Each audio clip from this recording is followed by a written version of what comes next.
Welcome back, everybody. It's good to see numbers keeping high for what is now the final session of our two-day conference. I'm Kevin Cox. I'm chair of RSPB Council, and I'm delighted to be chairing this final session. So we've heard some really inspiring talks over the last couple of days. And this last session, we're going to be looking forward to the delivery of long-term recovery. Because of time, I'm going to press on, and our first speaker won't need much of an introduction to most of you. It's Daniel Pietz from the RSPB. We've heard from Daniel already, but to give you just a short introduction to Daniel for those who've joined today who might not have seen him this morning or yesterday, Daniel is the Roseate Tern Life Project Manager with previous experience in development and management of several life projects in Poland on behalf of a charity which he helped to set up, Natura International Polska. Daniel previously worked with rare nest zone protected species in Poland, such as lesser spotted and short-toed eagle, as well as waders, in particular great snipes. So Daniel's going to be talking about the East Atlantic Roseate Tern Action Plan. It is pre-recorded, but Daniel will be here to answer questions afterwards. If you have any questions, do start putting them up as we go through. So over to Daniel.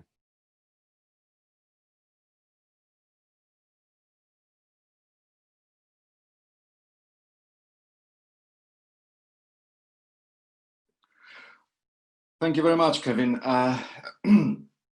Yes, I will be talking live. Reason for that is that perhaps I'm not so capable, but after one day of recording, you know, my two presentation plus champagne moment, I just gave up.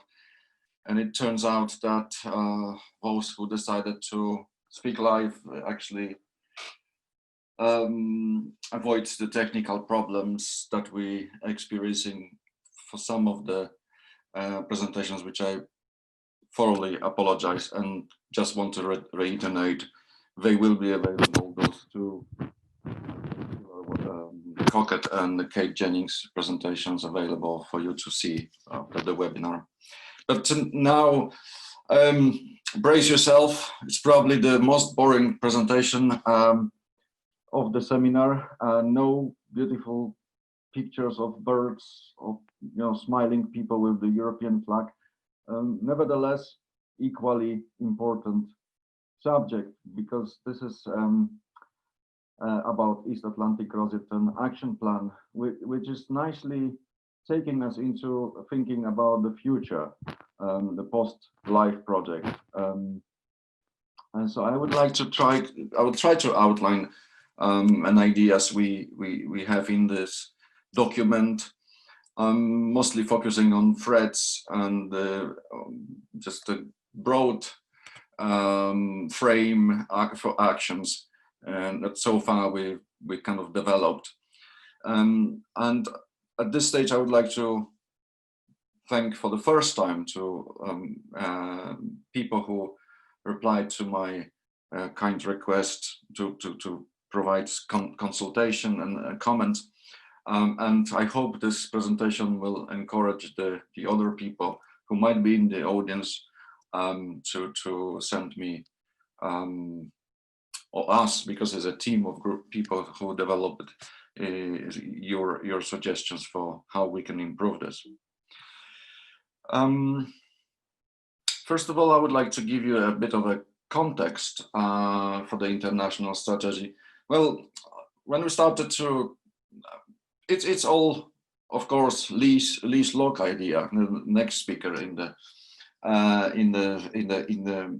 this last session, who actually developed the project and put something like one of the objectives is in develop international strategy for the Roseate Tern, but it wasn't specified under which adopting framework it would be placed.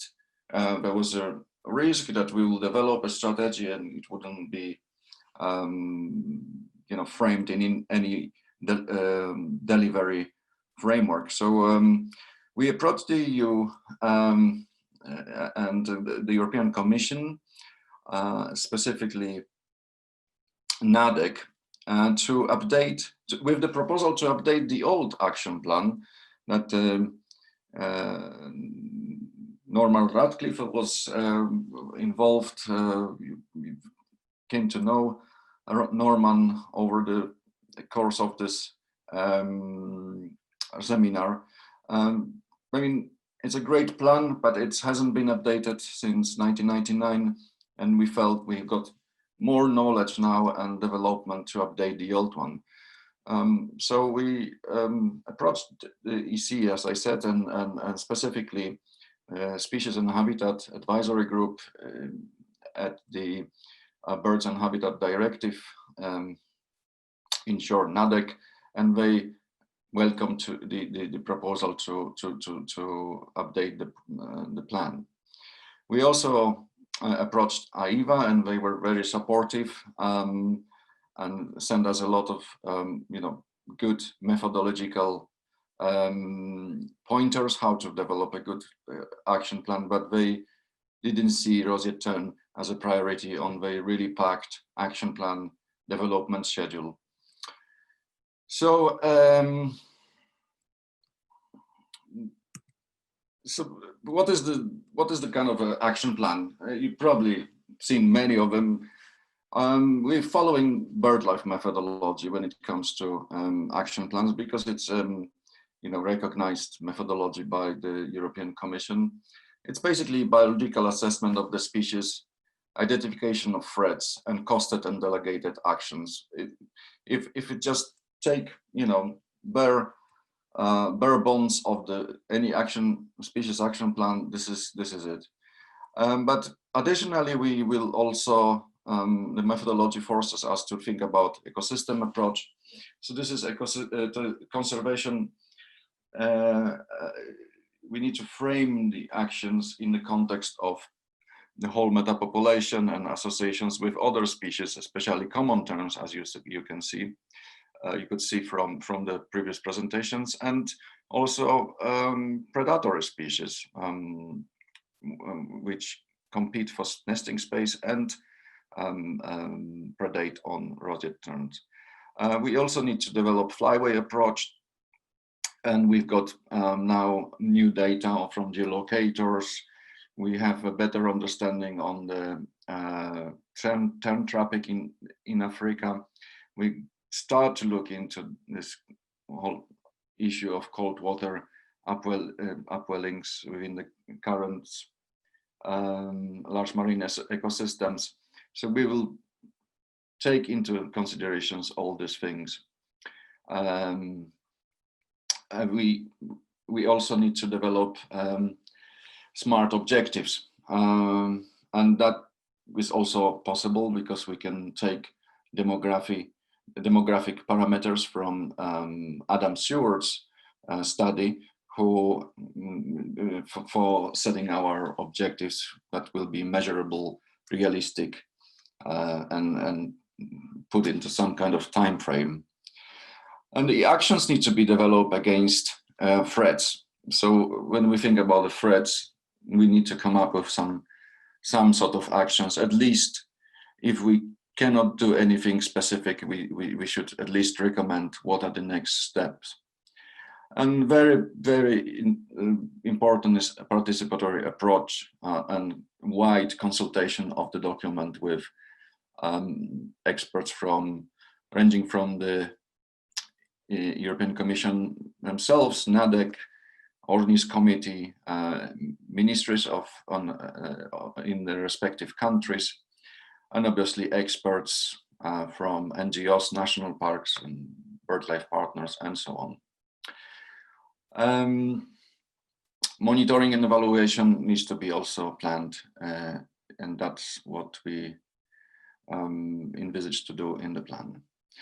But one of the processes is to identify principal range states, so-called, and those are the countries that not only host significant breeding population of the birds in question, but also are important along the flyway. And obviously the Republic of Ireland, the UK, France, and Portugal. That's for the Azores, it's a principal range state, but we also would like to include Ghana for the importance of this country for wintering birds. When it comes to threats, there are actually two types, broadly speaking, for really any species, and that's a threat to the impacting the breeding success, and those threats that are affecting survival in post-fledging migration and wintering stages of life. So we've divided them respectively. And on top of the list is predation and displacement by large gulls and other bird species. This is a really serious threat and a headache for every site manager I've come across. If it's not gulls, it will be peregrine falcons, on the Azores, it's starlings and all sorts of predatory species that to some extent we always have to watch out for. Mammalian predation, in this particular project, we had 3 sites where otters, so it's native species, but also minks and rats in some situations threaten our colonies. Disturbance in egg collecting.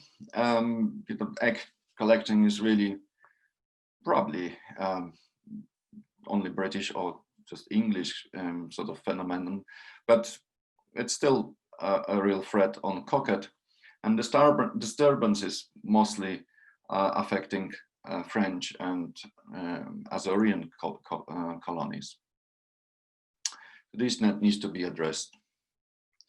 Loss of nesting sites, that's due to rising sea levels and increased storms, causing flooding, especially in combination with high spring tides. This is the huge one, because we, as you're going to hear from Lee, we're going to lose a lot of sites in this way in the next couple of decades. Prolonged extreme weather, it's also linked to climate change, but it affects the chicks primarily by cooling and causing mortality in that way. And climate change driven, climate change driven changes in the marine environment that we discussed, Johan discussed before earlier today, to the whole food chain in our seas that can be increasing in the near future, and that climate change impacts also might affect cold water upwellings along the migration, and development of offshore renewable energy projects, closing this this sort of list of breeding sites and threats. The last, but perhaps not the least important, as we could see from Martin Sparrow's presentation. And threats causing mortality. Well, tern trapping in West Africa is still occurring, and we started, as the RSPB may be playing down on me personally, perhaps, after receiving an update from the Center of African Wetlands on the subject, following the two-year kind of surveys of trapping along the Ghana's coast, but it's still persisting. And if it's not directly affecting roseate terns, we should look into this a little bit closer and maybe sort of restart education projects. Although, in my opinion, when you look at the World Bank data for economical development in Africa, it's kind of experienced a huge increase in GPD since the year of 2000, and that's obviously connected with the rate of enrollment of children. Lots of children are now in schools. So, but there are still things that we can do, if not for Roseate Tern, for sandwich terns, because this is still continuing. And mentioned a couple of times during the course of this webinar was the climate and fisheries impact on cold water upwellings, which we probably a bit late to join in the groups of local conservationists that look into that, and needs to be on our agenda when it comes to tern conservation. And lack of knowledge and threats at wintering grounds for the Azorean population. As much as we know a little bit in Africa, and as we know, half of the population goes to South America, and we don't know much about what's happening there. So we need to join up with the northwestern conservationists in the quest to find out what's going on the wintering grounds along the east coast of South America. And that takes me to the proposed action plan goal, which is maintain the growth of the key stable roseate tern colonies, while securing suitable sites for dispersal within coherent network of colonies in the EU. And that's very much, pretty much very similar objectives of the LIFE project. So we need to secure the current sites, but also thinking about network that it's well communicated, advised of the site managers and key colonies ready for the recolonization. When it comes to, and that can be broken down into a few really broad types of actions. And I apologize, they are very sort of vague, but we will be developing them, in detail. So we need to maintain, where necessary, introduce intensive management on the colonies. And I think we could do a little bit more in France and the Azores to include more colonies into the more intensive management, a little bit alike like with in the island and in the UK, which we've seen it works. Yeah, 5-year average productivity should be above or at least the same as we came up with in the Adam Stewart's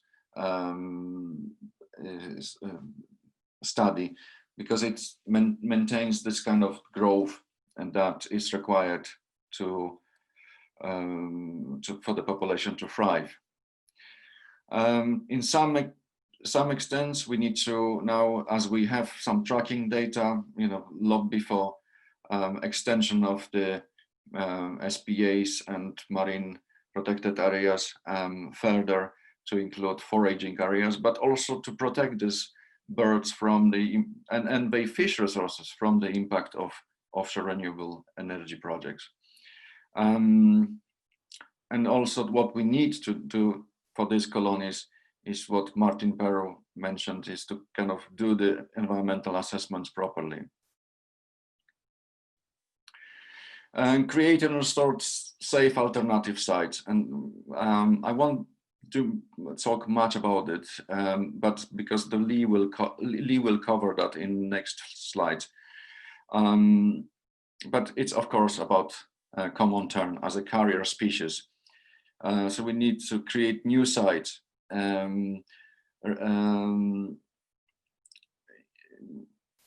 restore the islands like Copeland, mentioned before, from rats, prepare the sites for the recolonization, and use hard engineering to mitigate for sea level in coastal areas.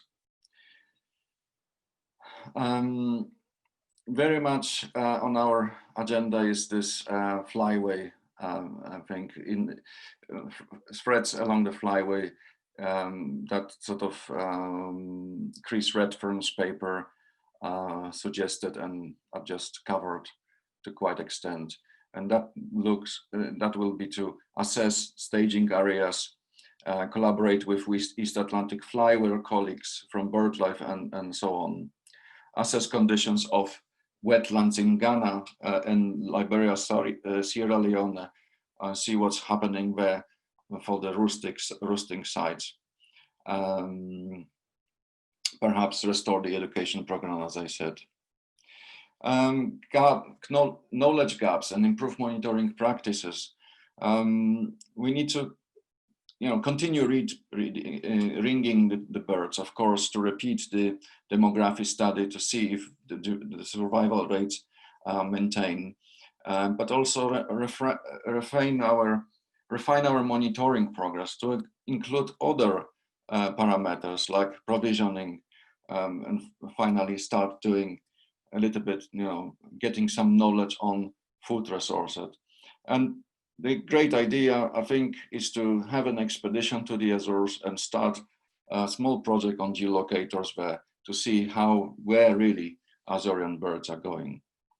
And there is a raft of communication and partnership working along with what Chantal was talking about in her presentation on maintaining this good communication and partnership working within the meta population. That's very important, and sharing good practice. So the progress is the last slide. It's now the status report has been developed, and it's actually, I put it on the website. Encourage you to have a look.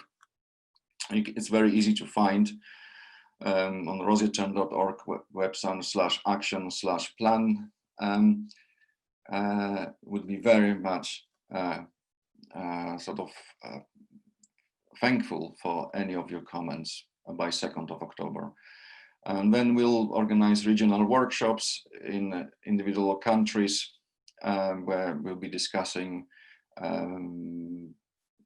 specific actions.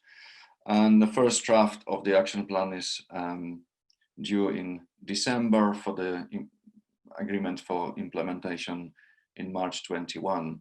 It's a very ambitious timescale, but I hope that we will quickly wrap it up now, and we will have a brand new action plan for the EU of roseate terns for the next 10 years. Thank you very much.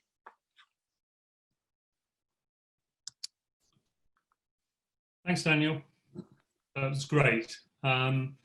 We've just got a few minutes for questions, if you're happy to take them. I've only got one comment at the moment from Matty Murphy saying, perhaps, Daniel, it should say maintain and increase. Gives more protection in terms of loss of habitat due to climate change. I'm sure you'd agree with that comment. I don't know if you've got anything. I mean, I know you said maintain the growth, and I suppose maintaining growth implies increasing.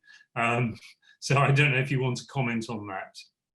I absolutely agree, Matthew, and I'm looking forward to discuss the Wales situation with you in due course. Now, I don't think there are any other questions now. I just say to everybody, this is your probably final chance to ask Daniel anything that's probably come up for consideration over the last couple of days. So do put it now, because this won't come again for a while. I'm sure you can email, and Daniel will be happy to if anything occurs. So Viv says to you, can you tell us what the plans are for maintaining the great communications links established by the project? Well, actually, we're not giving up. We sort of together with Lee, I mean, within this global species recovery, and Andy Evans, we will be thinking very carefully about the exit strategy and how to maintain it. That includes perhaps a small conservation program within the RSPB focused on driving the communication and networking and sharing of best practice amongst the colony managers. But this needs to be carefully drafted because it requires a little bit of the resources. There are other ideas like perhaps introducing multi-species action plan to streamline a little bit of the work on terns. But these are internal discussions. But please be assured that we are thinking that this is not the cliff end of the momentum that we've built for roseate terns and other terns, actually, because we're talking about assemblages of birds, really. It's difficult to talk on a single species when we talk about terns. And I will be here till the end, Kevin. So anything towards the end, yes. And I will be very, very thankful for your comments on the draft plan, which is on our website. Okay, we've got another question here from Richard Archer. Why don't AWA see roseate terns as high priority?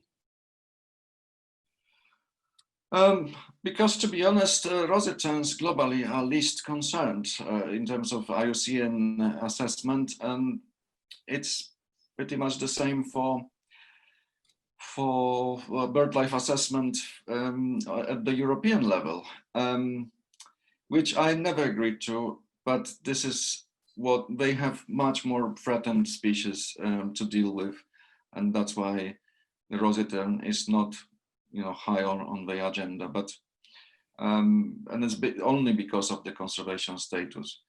But it, as we could see, it's just enough, for one peregrine to demolish our source colony. We just cannot afford losing sight of roseate terns because of the reduced range. Thanks, Daniel. And just one other final question before we move on, from Jeff Roy. Will the plan look for other wintering sites? Looking at the tracking information, Guinea, Sierra Leone and Liberia. Côte d'Ivoire have a number of roseate terns. Yes, I mean, the fact that we've selected Ghana as principal state is basically, one realistic approach, because we know that it will be difficult enough to engage the government state, sort of agencies in Ghana, not to mention other countries. But for those countries where we outside of the principal states network, there is no reduced obligations of these countries towards the conservation of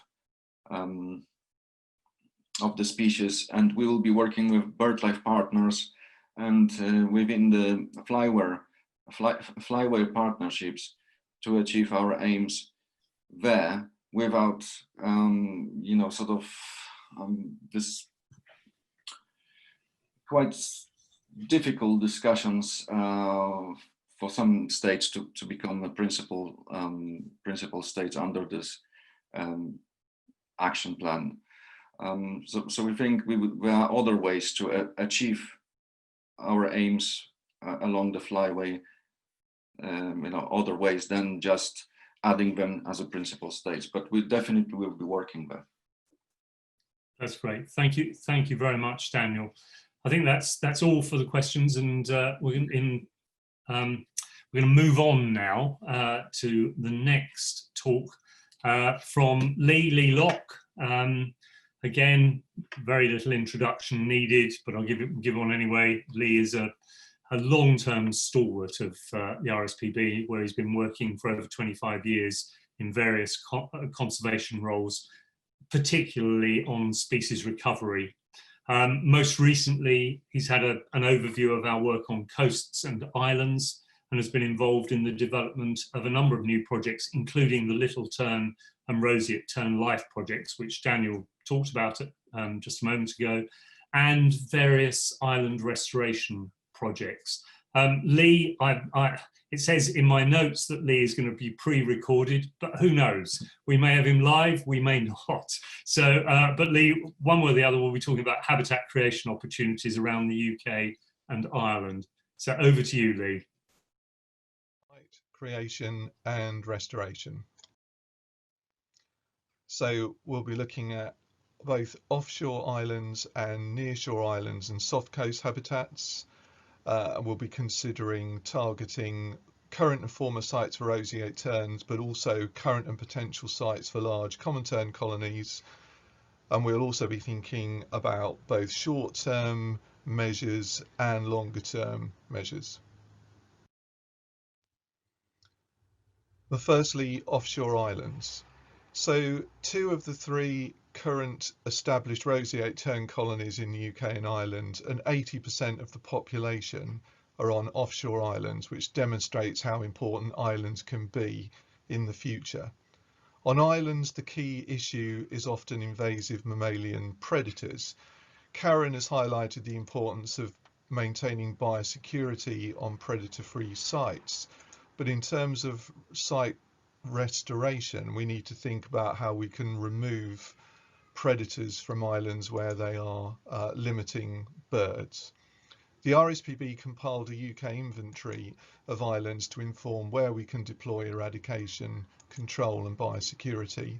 And also through the LIFE project, we've started to work with NPWS and Birdwatch Ireland to provide the same information for Ireland. So we're well placed to make strategic decisions about where to target island restoration for seabirds.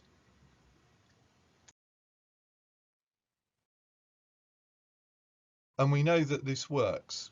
Removing invasive species can benefit seabirds, but most of the UK work, and globally, is targeted at the most vulnerable seabird group, burrow nesting shearwaters and petrels. On the left, we have an example of the first Manx shearwater chick in a generation on St Agnes on the Isles of Scilly in 2013 following rat eradication. And on the right, the graph shows the incredible increase in Manx shearwaters following rat eradication in 2002 on Lundy, from 300 pairs to over 5,000 pairs. But in the UK, we've yet to carry out a major eradication that is targeted at and has benefited terns. But there are new projects in development which could provide benefit for roseate terns and other terns. So following discussions within the LIFE project team, NPWS are carrying out a removal of rats from the 87-hectare Great Saltee, which is shown on the left, and on the right, the RSPB is currently working with others developing a proposal for rat and ferret eradication on Rathlin Island. And although neither island has historically had breeding terns, it could be that they can be encouraged to colonise a new predator-free island. Once predators are removed, additional measures to attract terns can be deployed. Vegetation management, gull management, provision of nest boxes, terraces, lures. If we do create safe predator-free space, we want to make the most of it and get as many birds using that safe space as possible. But probably the most significant island opportunity for roseate terns would be the restoration of the Copeland Islands in Northern Ireland. This historically supported a peak of 250 roseate terns in the 1940s, but rapidly declined to extinction in the 1950s.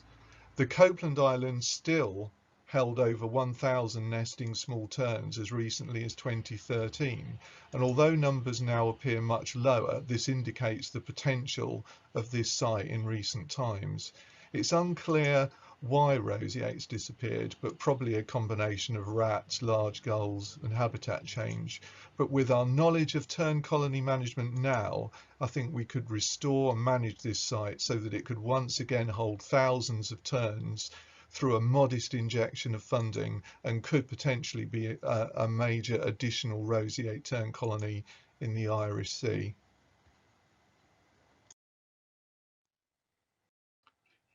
So now moving on to the nearshore islands and soft coast. And away from the security of offshore islands, tern colonies face much greater and varied threats. Currently, only 20% of the UK island roseate tern population is on nearshore and coastal sites, principally on the established colony of Ladies Island Lake. But if established common terns present the greatest opportunities for roseate expansion, most of these common tern colonies occur in the nearshore zone, associated with low-lying islands, coastal lagoons, salt marshes and sand dunes.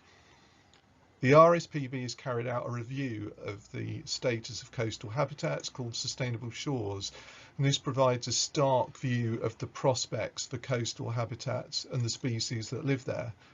Since the Second World War, we've lost large areas of coastal habitat, including 45% of our shingle, 15% of our salt marsh, and the state of the remaining habitats is poor.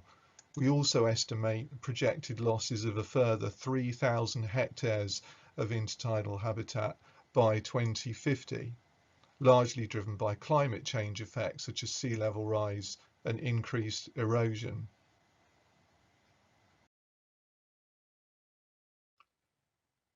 And these past losses have pushed nesting tern colonies into smaller and smaller areas of suitable remaining habitat. And we're seeing remaining colonies under increasing threat from erosion and summer flooding. This shows a little tern nest being flooded out in 2018, when 20% of the UK nests were flooded out over one weekend of spring tides. So even where suitable habitat remains, flooding is making them unsafe as nesting sites, leading to poor productivity and abandonment. The key recommendation from the Sustainable Shores report was to create more new coastal habitat. We identified 34,000 hectares around the UK and highlighted 52 potential projects covering 13,500 hectares as priority because of their scale, connectivity, potential for funding, innovation, demonstration and support from agencies and partners. This habitat can largely be delivered through managed realignment or regulated tidal exchange, which is setting back coastal defences and allowing new habitats to develop, but also through recharge of islands and other features and the greater use of dredge material. And as most coastal projects will be multi-objective schemes providing flood management, recreational opportunities and so on, it's important for us to design into these schemes the particular benefits for terns and other nesting birds that we want secured.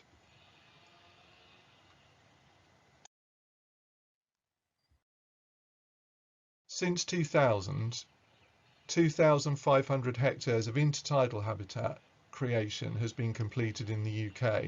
The RSPB has been involved in about a third of this area. This includes Medmerry in Sussex, Hesketh in Lancashire and Wallasey in Essex, which is illustrated. Wallasey is a complex multi-partner project which has taken 20 years to complete.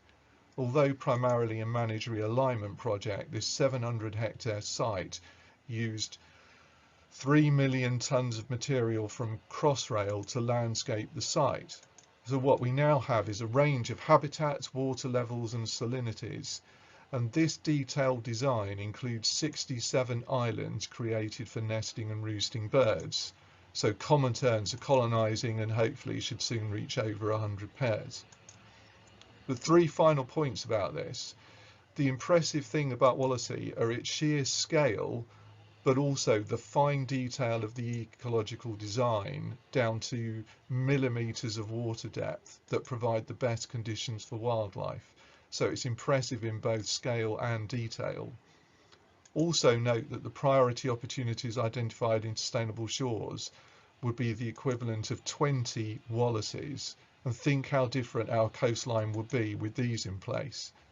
And finally, bear in mind that it took 20 years to design and deliver. So if we want new sites of this scale in place, we need to get working on them ASAP. But not all the habitat creation interventions need to be at such a vast scale. Island recharge and creation, which involves physically building up islands to provide greater area or increased height above the highest tides, resilience to erosion, greater longevity. We have lots of examples of these. This is Blue Circle Island in Larne Loch, restored in partnership with Tarmac with new sea walls, and now restored to the most successful tern colony in Northern Ireland. But material for recharge and creation can be limited and costly. The game changer here is to make more use of material dredge from coastal waterways. Currently, less than 1% of the 2 to 3 million cubic meters of dredge material is used for conservation benefit. Most of it is dumped at sea as waste. If we could unlock this potential, this could provide a huge and regular source of material for habitat work for terns. In this example, a rainbow dredger shoots the dredge material onto your target habitat, and on the right is the restored shingle bank at Horsey Island in Essex.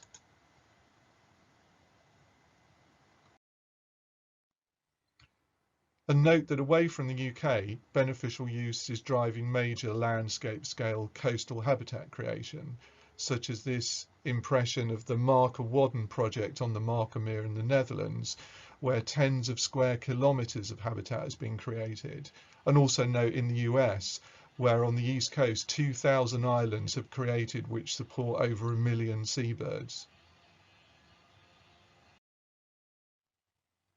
It's important to note that habitat work on the coast requires a short-term emergency measures and medium longer term measures. So for example, at Kemlyn Lagoon on Anglesey, work has been carried out during the LIFE project, which built up the island to levels to protect it from flooding, and along with the provision of otterproof fencing, use of lasers to disturb gulls, has helped the site support 2,000 pairs of sandwich terns in 2019.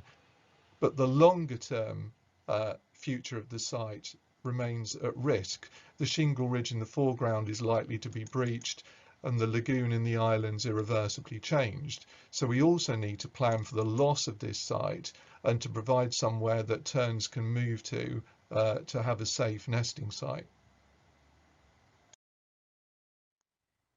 This is Green Island and Carlingford Loch in Northern Ireland, once a Roseate Tern stronghold and now declining in importance, suffering from erosion and regular flooding.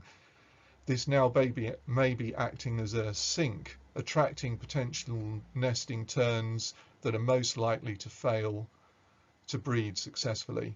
So we need to create an alternative nesting site within the complex of the lochs in eastern Northern Ireland. And here is an example of the kind of site we could look to create to provide longer term security for some of those threatened colonies, creating lagoons and islands behind the protection of a sea wall. This is the wonderfully named Utopia on Texel in the Netherlands.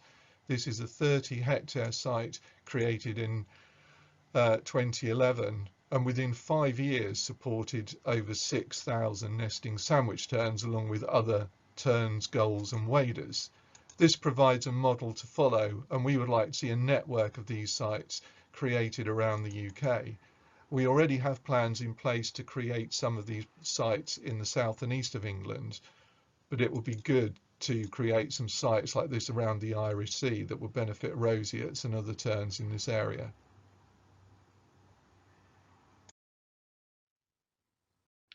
So in terms of overall priorities, we have various habitat creation schemes underway in the south and east, but work in the Irish Sea in particular is lagging behind.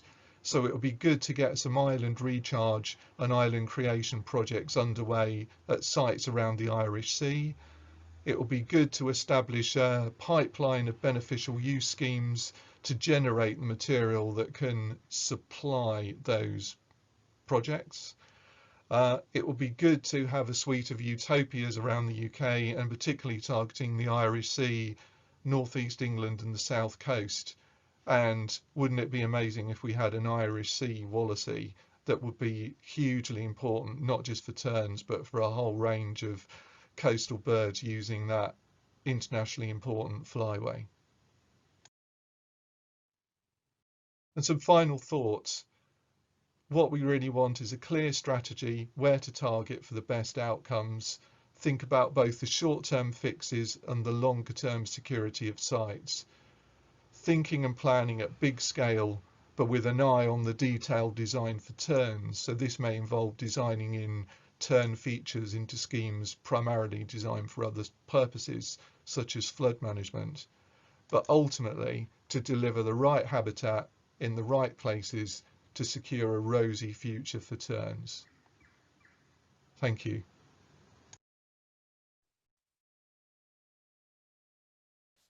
Thank you, Lee. That was fantastic, and a really inspiring forward look for us. It's good to see you. I've got some questions already coming in. I'll start with one from Ewan, if that's all right. He says, Lee just talked about trying to attract terns to e.g. Rathlin. Yesterday we saw Steve Newton, he thinks, use of decoy terns. Have these been found effective anywhere in the East Atlantic to attract roseate terns? Jan Veen used them years ago for sandwich tern. I realised roseates would only be interested if other cover terns like commons were attracted first. Right, well, specifically on Rathlin, I'm not aware that terns have ever bred there, or I'm sure there are other people on the call that would know more about that. So, I mean, my own views are I would kind of be wary about trying to pull them into a place initially. I think it would be good to kind of see, you know, if you're removing the predators, see if the birds are naturally going to move in of their own accord. If we feel with it, you know, after a certain period that we want to attract them in using some sort of artificial lures, fair enough. But I think I would allow a certain amount of time to pass and see whether they would naturally colonize. Great. I've got some more. Thanks, Lee. From Matty Murphy. Lee, have you thought about doing a similar study on what islands are rat-free, but with management and encouragement could be used for tern, other seabird recoveries to give connectivity and expansion in the face of climate change? Yeah, it'll be really good to look at islands, and I think we. I mean, as I made the point in the talk that I think the primary limitation is the presence of invasive predators, but we've heard from Steve, from Paul about how they've enhanced the management of rockabill and coquette. We've got plenty of experience now from managing offshore islands and managing some of the issues like habitat, gulls, that could potentially make them more attractive to terns. So yeah, I think that would be you know, a good thing to look at, and something maybe we could have a workshop or something on in the over the next few months, and consider where we could prioritize.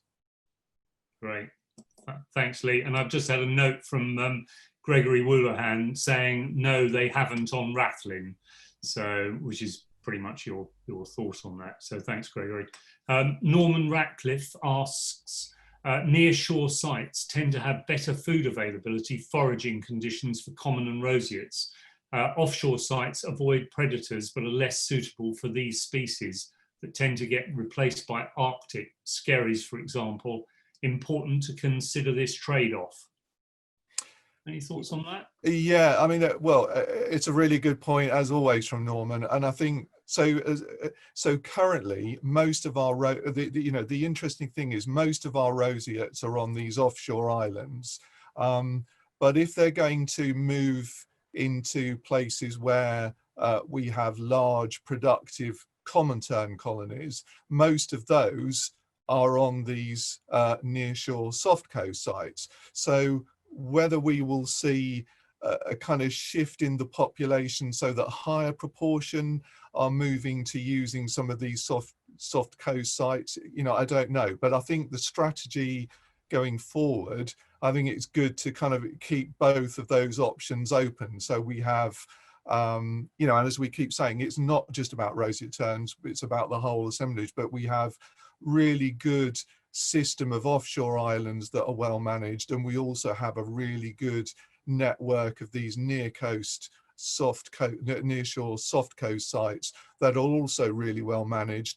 and secure in the longer term against the impacts of climate change. It kind of keeps our options open into the future. So I think, being able to address both habitat niches is good.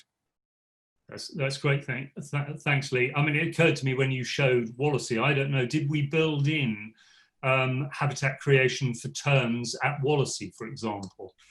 Yeah, so it's got 60 odd or 70 odd islands built in. So common tern was a target, and common terns are there. And I think we're approaching 100 pairs now. It may even this year have exceeded that, but I mean, you could imagine, the site, you could imagine how you could get hundreds of common terns on that site. But I do want, if you had that site or a similar, say a 500 hectare site of that type on the Irish Sea, I mean, it just could be absolutely amazing. You could imagine what that may look like by 2050 or something. And it's just kind of, covered in common terns and sandwich terns and roseate terns and loads of waders, and it would just be phenomenal. It would be astonishing. I mean, look at the success of Hodbarrow and how that's developing as well. So yeah, absolutely agree. Adrian Del Nevo, given there were some large populations of roseate terns and common terns on Canary Islands, Madeira Island, Savage Island and Cape Verde, Bannerman, with substantial numbers on the Azores, all within the flyway and closer to the more tropical range of this species, will these areas also be considered for colony restoration and inclusion within the revised action plan? I might defer to Daniel for that, but I'm assuming yes. But maybe Daniel can come in a second and maybe you just want to clarify. Yeah, Daniel, are you there? And yeah, well, it's a long. We need to kind of, in conservation, we have restricted resources. You see, I have maybe 22 years of professional life until I die or something, and we need to focus on priorities. So we haven't included Spain for this update of action plan because we have, first of all, we could to encourage this local partners to do something and do networking, but from the perspective of the species recovery, it's not a priority, as simple as that. And we don't have time in the light of the threats and the resources to restore that kind of population, especially that never been abandoned there. So that's my answer. Yeah, well, I just hope you got more than 22 years. We need you to do a bit longer. Thank you very much. And Jane Sears says there were 74 common terns at Wallasey this year. So, and we're going to move from the East Atlantic Flyway to the North Norfolk coast. Martin Parrow says roseates are part of the designation for North Norfolk Coast SPA, but no longer breed. The guys at Blakeney Point would love to see them back. Is there a chance of a link between RSPB and the National Trust to do so? And Malcolm Davis also mentions Blakeney Point has a very successful rat eradication program, number of common terns and a history of breeding roseate terns. Is this a site worth pursuing? Yeah, so what, I mean, on a specific, and Daniel can probably update, because I know we had a site meeting to Blakeney last winter to talk about just that. But I think it is interesting to think about the sort of East Anglia coast, because there are really big numbers of common terns and really productive common tern colonies there. So recent history seems to suggest that they attract the odd pair or two. It will be interesting to see what, you know, with what we've heard about the whole metapopulation movements, whether will there be a shift, and will we get more significant roseate populations in those well-established productive common tern colonies in places like Blakeney and around the East Coast? So I think that's an interesting question. Daniel, do you just want to update specifically on the provision of boxes, I think, at Blakeney? Well, I think I mean, this whole area is within our target area. It is kind of outside of the primary, you know, sort of range within the Irish Sea, but it's very much on our radar.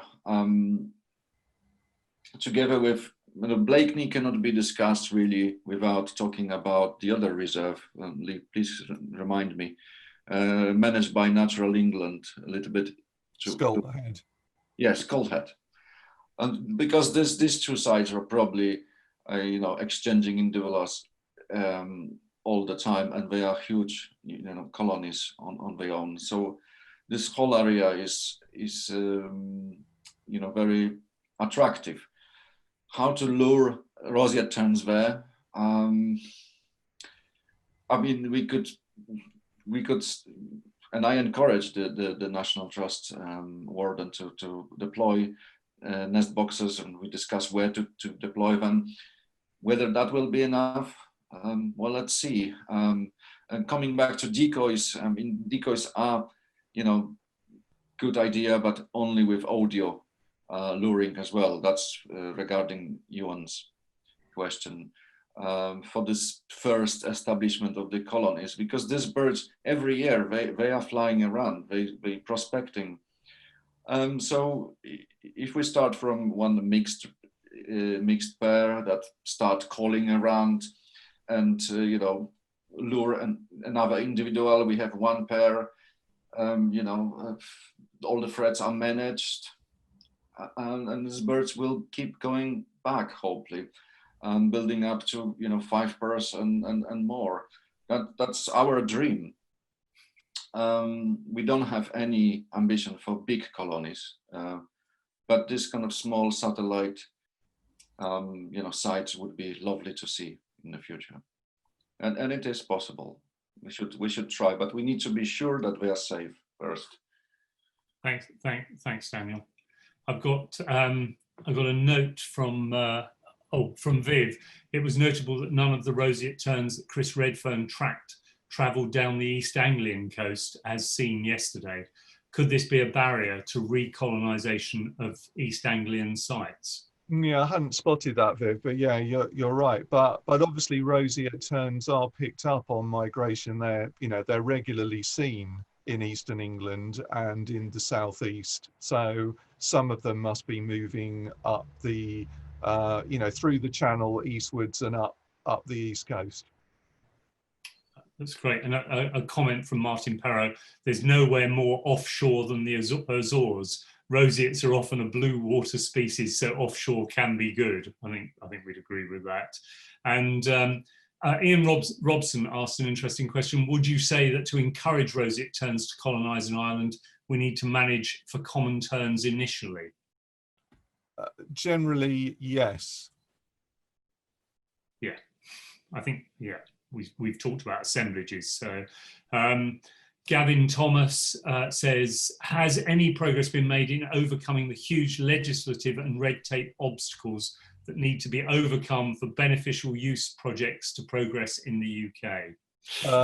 We're working on it. Yes.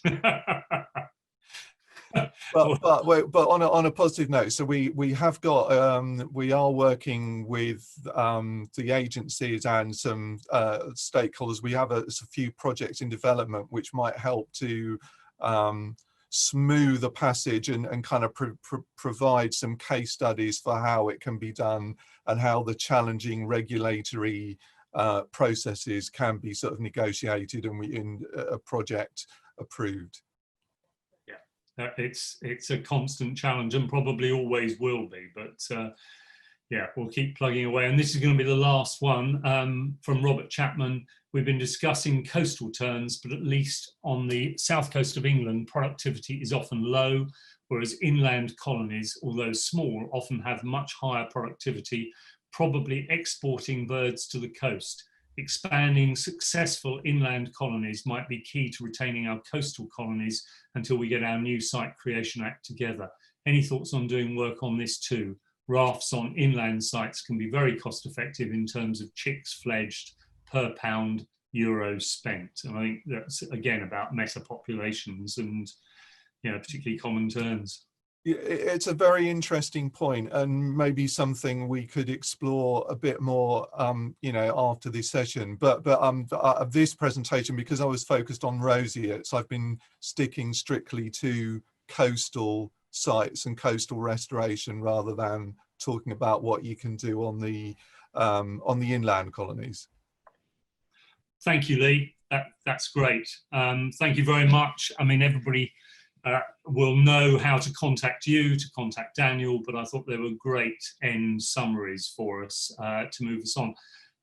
And we're just going to move now to the very last bit, which is our closing session. And I've been asked to give the final summing up for the conference and an overview of next steps. And so you don't have to look at me for the entire time. Daniel has kindly put together a selection of photographs that celebrate some of the people and places involved with Roseate Terns and the LIFE project. So I think that's just about to start in the background.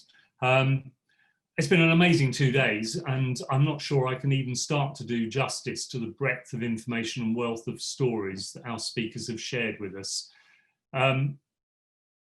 I've found it immensely uplifting to hear how this one bird, an admittedly very beautiful and very special bird, has brought so many people together and inspired so much passion, dedication and commitment. What struck me was that it's not just roseate terns that have meta populations. We do too, albeit virtually. This conference has brought together conservationists from across the globe, from both hemispheres, from both sides of the Atlantic, the Irish Sea and the Channel, and along the East Atlantic Flyway. We heard how the use of nest boxes was successfully trialled in the US, copied on Rockerbell, where there are now 900 boxes with an amazing occupancy rate, and it spread from there to Coquette and beyond. This sharing of good practice is one of the great benefits of building an open and supportive community. And I have to say, the great value of this conference. I'm sure we'll all go away fired up with new ideas and new knowledge that can support our conservation programs in the future, and probably with new questions as well. So there will be an opportunity for that in a minute. What really unites us is the drive to make a difference. And it couldn't be more urgent. We live not just in the shadow of COVID, but of the even greater crisis threatened by the climate and ecological emergency. Only yesterday, WWF released its latest Living Planet report, showing that wildlife populations have declined by 68% since 1970. For most of us here, that means we've lost 2/3 of the planet's wildlife within our lifetimes. And during that time, extinctions would have been much, much worse had it not been for dedicated people like you. We nearly lost the roseate tern in the 19th century when its feathers were prized for hats.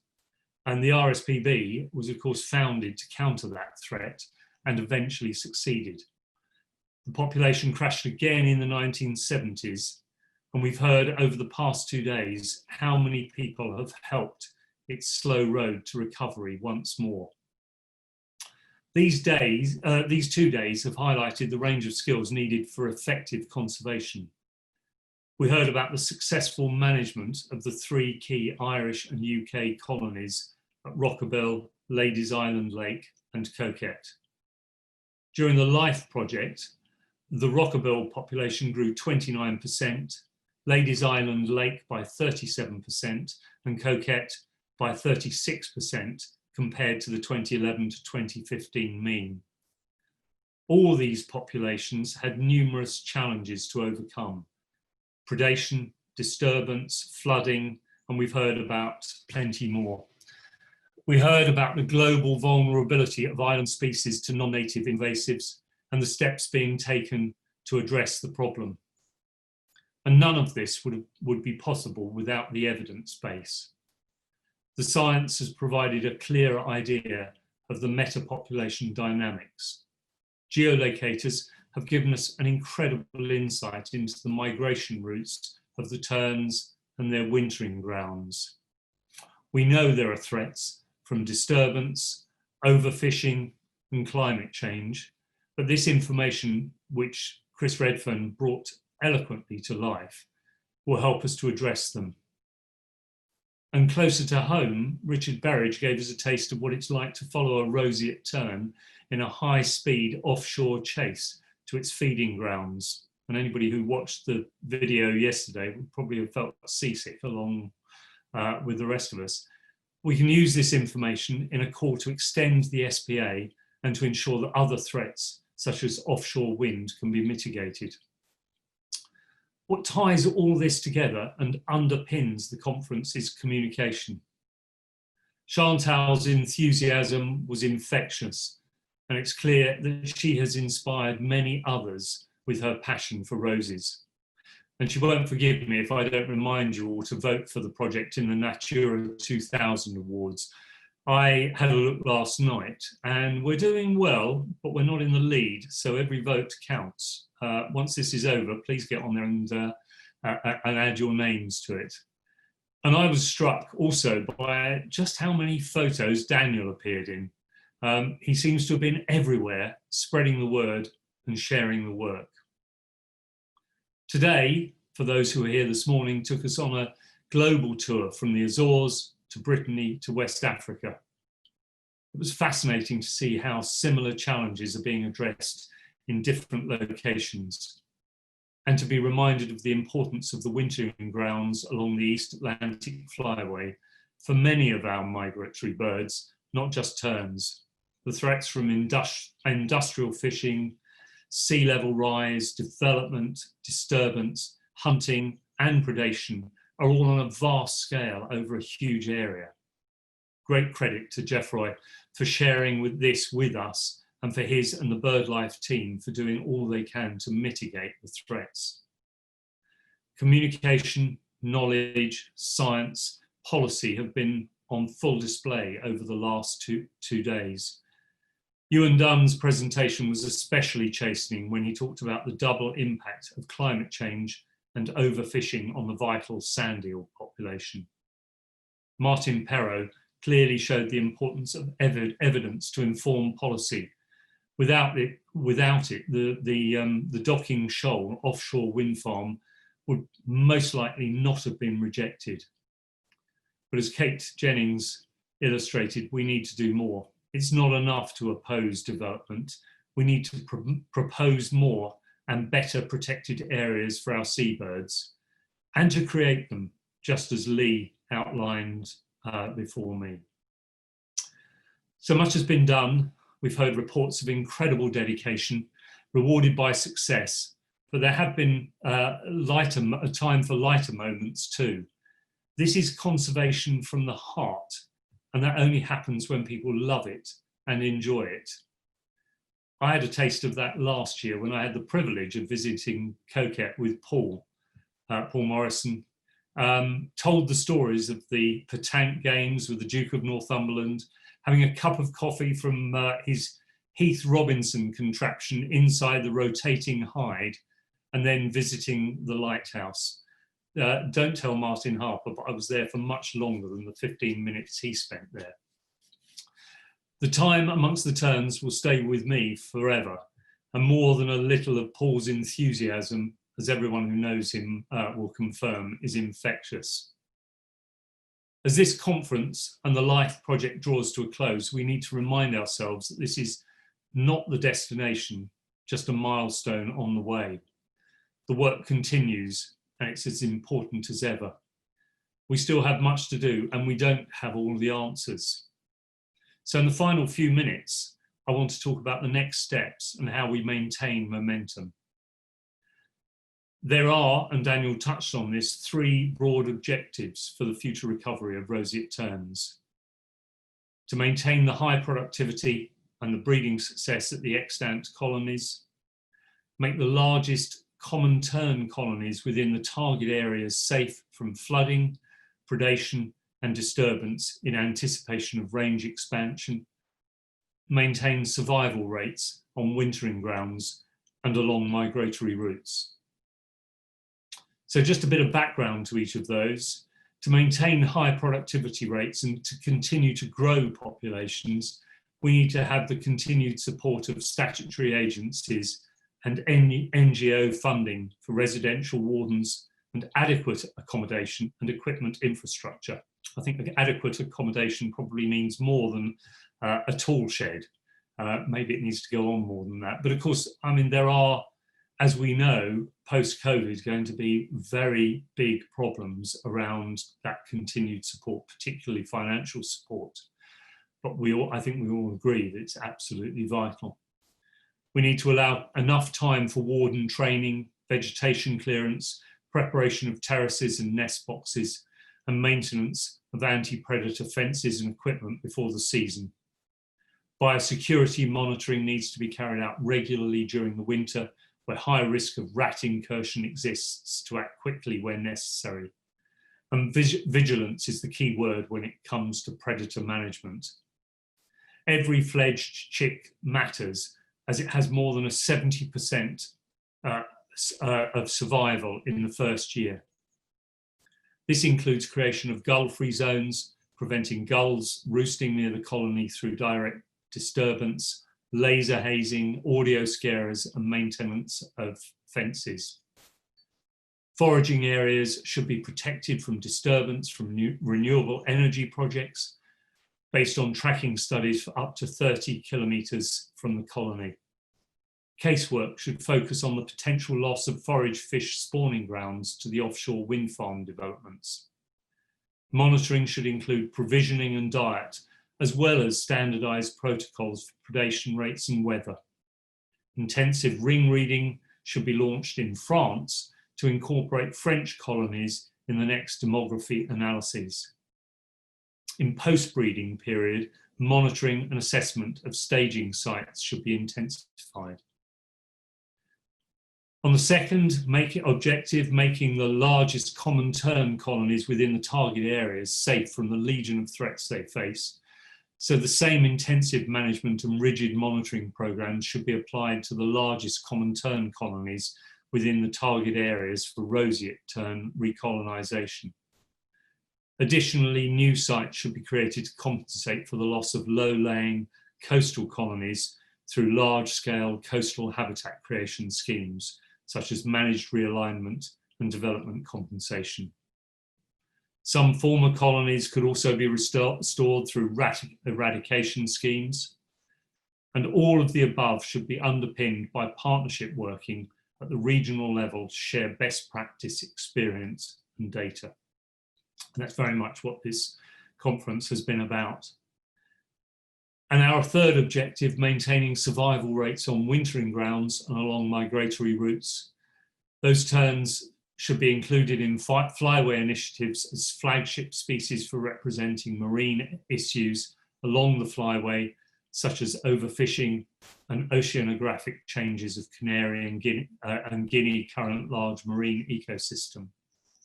Tern trapping still exists in Ghana, the main wintering area for roseate terns, and should be further reduced through education programs to reduce mortality rates. So there's a lot to do in order to maintain momentum, and these are difficult times with increasing challenges: financial, climate change, and biodiversity loss. But by working together, sharing information, combining first-class science with conservation delivery and communication and education, we can build a resilient future for roseate terns. Existing colonies can continue to grow, new ones will form, and the birds will be protected on their feeding and wintering grounds. So on which note, I'd just like to thank everyone who's made this conference such a success. Huge thanks to all our speakers, and especially to Daniel, who's worked so hard to make it happen. And I'd also like to thank Rebecca Morris and Sophie Albury for all their work behind the scenes, making sure the technology worked, some glitches, but that's always the case, and keeping us on track. Thanks also to the LIFE programme for supporting the project, and Tarmac also for financial assistance. And of course, to everyone who's attended. Without you, we really would have been talking to empty space. Sometimes feels like that, as we all know, over Zoom. I hope you've enjoyed it as much as I have. And a reminder that if you want to review any of the talks or share them with colleagues, they'll all be available after the conference closes. An online conference obviously can never match the value of one where we meet, where we talk, swap stories, and share a drink. I was especially looking forward to a pint of Roseate Tern beer in Newcastle. But this has been a pretty good substitute. It's kept our carbon footprint down. It's allowed people to join who might otherwise have been unable to attend. And I don't have to wish you a safe journey home. Above all, it's been a celebration of a successful project and a very special bird. So thank you all so much for listening.